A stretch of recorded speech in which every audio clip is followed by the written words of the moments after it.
Сюзанна Харрис всегда приходила первой. В понедельник утром, когда Сан-Франциско еще дремал в тумане, она скользила по пустым коридорам компании «Гринвуд и партнеры», толкая тележку с ведром и тряпками. Никто не замечал ее присутствия. Сотрудники спешили навстречу, обсуждали контракты и строили планы, думая, что мир принадлежит только им.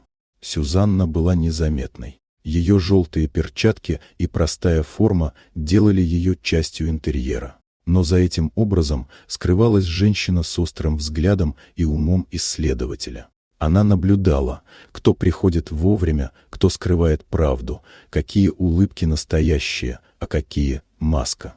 6 месяцев наблюдений позволили ей составить карту человеческих слабостей и хитростей, спрятанных за дверьми кабинетов.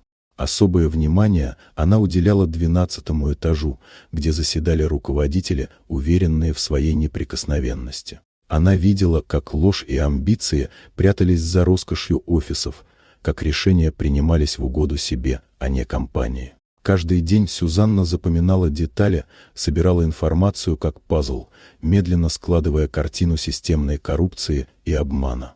Вечером, после ухода последних сотрудников, она снимала перчатки и форму. Под униформой скрывалась женщина с образованием, опытом и планом, о котором никто не догадывался. На домашнем столе лежали файлы, фотографии и записи, доказательства нарушений, махинаций и преступлений руководства. Все, что казалось случайным, оказалось частью тщательно собранного досье.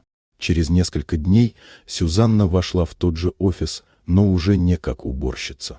Серый костюм без складок, уверенные шаги и портфель в руках сделали ее видимой для всех, кто раньше считал ее частью мебели. Система была разобрана, фальсификации раскрыты, документы подписаны, законные процедуры приведены в действие. Компания начала новую жизнь, основанную на честности и ответственности. Теперь Сюзанна, которая когда-то была невидимой, стала силой, меняющей все. Она знала, что настоящая власть не в униформе и должности, а в наблюдении, терпении и способности действовать точно и справедливо. И пока офис жил своей новой жизнью, она спокойно проходила по этажам, выключая свет, зная, порядок восстановлен, а настоящие перемены только начинаются. Вот такая удивительная история. Дорогие друзья, напишите в комментариях, откуда вы смотрите это видео.